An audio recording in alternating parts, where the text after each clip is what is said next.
সাইরাম বন্ধুরা, আমি অমৃতা। আমি রাম ঠাকুরের বই থেকে একটা গল্প আপনাদের পড়ে শোনাচ্ছি। আমি ভাবিলাম যে বাঁচা গেল, ইদানিং আমার কোনো বিতর্কের মধ্যে যাইতে প্রবৃত্তি হইত না। সুতরাং ভদ্রলোকের এভাবে চলিয়ে যাওয়া একটা স্বস্তির নিঃশ্বাস ফেলিলাম। কিন্তু আমি যাহা ভাবিতেছিলাম তাহা নয়। 4-5 দিন পরেই ভদ্রলোক আবার আসিয়া উপস্থিত হইলেন। এবার তিনি গোড়াতেই বলিয়া দিলেন যে তিনি আমাদের ঠাকুরকে অত্যন্ত শ্রদ্ধার চোখে দেখেন এবং সেজন্য আমার নিকট আসিয়াছেন। নিতান্ত বিনীতভাবে অনুরোধ করিলেন যে আমি যেন তাহাকে ভাড়াইবার চেষ্টা না করি।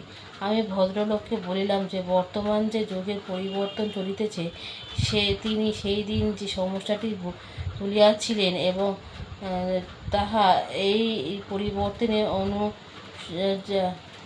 আনুষাঙ্গিক, সুতরাং ইহাতে বিশেষ কোনো চিন্তার কারণ আছে বলে মনে হয় না। অগণিত লোকের মুখে অন্ন নাই, পরনে কাপড় নাই, মাথা গুজিবার ঠাঁই নাই, রোগের চিকিৎসা ও শিক্ষা তো দূরের কথা। আজিকার সমাজের সম্মুখে ইহা সর্বাপেক্ষা মর্মান্তিক এবং সঙ্গীন সমস্যা এবং এত শীঘ্র সম্ভব ইহা অত্যন্ত আংশিক সমাধানের চেষ্টা করি। কর্মের গতিবেগ বাড়াইয়া দেওয়া হয়, তাহাতেও আপত্তির কোনো কারণ থাকিতে পারে না। এটা সর্বাঙ্গীন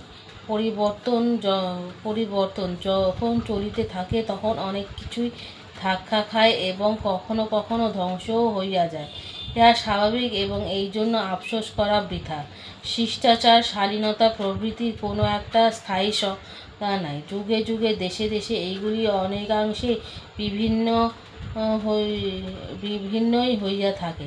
সুতরাং একটা নতুন সমাজ গড়িয়া তুলিবার জন্য এই যে বিভিন্নমুখী চেষ্টা শুরু হইয়াছে, এই চেষ্টা সার্থকতার দিকে অগ্রসর হইয়া আসিল, আবার নতুন রূপে হইয়া শিষ্টাচার, শালীনতা প্রভৃতি আসিয়া তাহাদের স্থান অধিকার করিয়া বসিবে। শেষের কথা হইল এই যে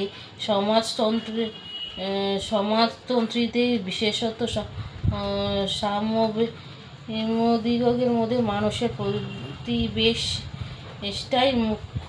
মানুষ নিজেই গৌণ। তাহার সমাজ, তাহার রাষ্ট্র, এমনকি তাহার কলা, সাহিত্য, দর্শন, বিজ্ঞান প্রভৃতি সমস্তটাই নির্ভর করে তাহার প্রতিবেশের উপর। সুতরাং সুচিন্তিত পরিকল্পনা অনুযায়ী প্রতিবেশটাকে ঢালিয়া সাজিয়া পারিলেই একসঙ্গে সকল সমস্যার সমাধান হইতে পারে। সংসার সংকট বলিয়া আর মানুষের কিছু থাকিবে না।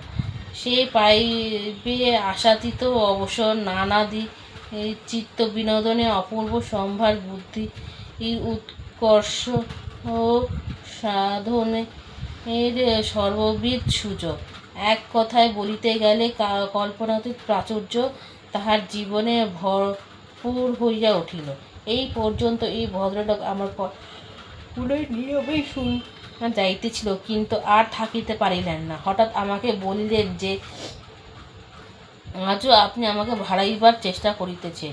যাহা বলিতেছেন তা অত্যন্ত শেষের দিকটা যে আপনি বিশ্বাস করেন না, তাহা আমি নিঃসন্দেহে বুঝিতে পারি।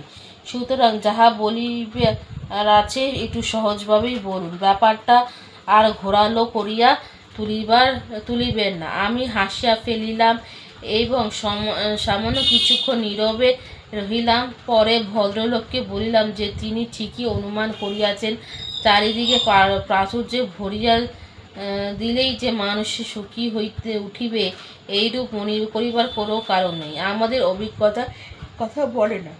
কোটিপতি ব্যক্তির নানা দিকে সমৃদ্ধি, জীবন ভরা প্রাচুর্য, কিন্তু জেলের ঝক্কি মাথায় লইয়া 10-20 লাখ মারিয়া দিবার প্রলোভন ত্যাগ করিতে পারে না। এইরূপ দৃষ্টান্তের অভাব নাই।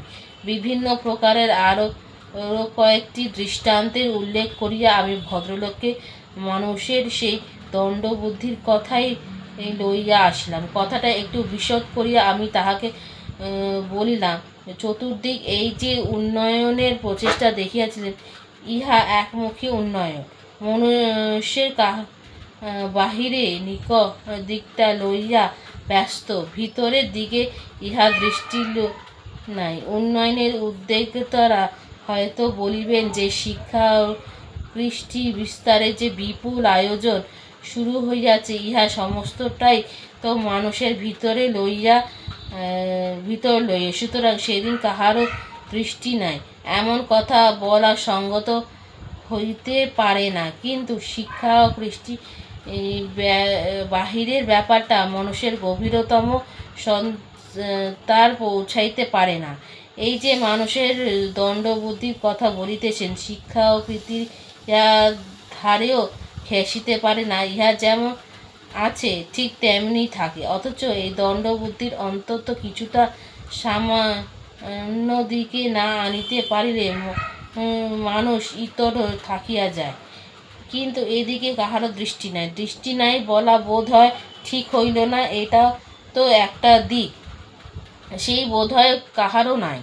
সুতরাং এই উন্নয়নে ফলে যে নতুন সমাজ গড়িয়া উঠিবে, তাহার ভারসাম্য বজায় থাকিবে না, এবং সেই জন্যই তাহা কখনো স্থিতিশীল হইতে পারে না।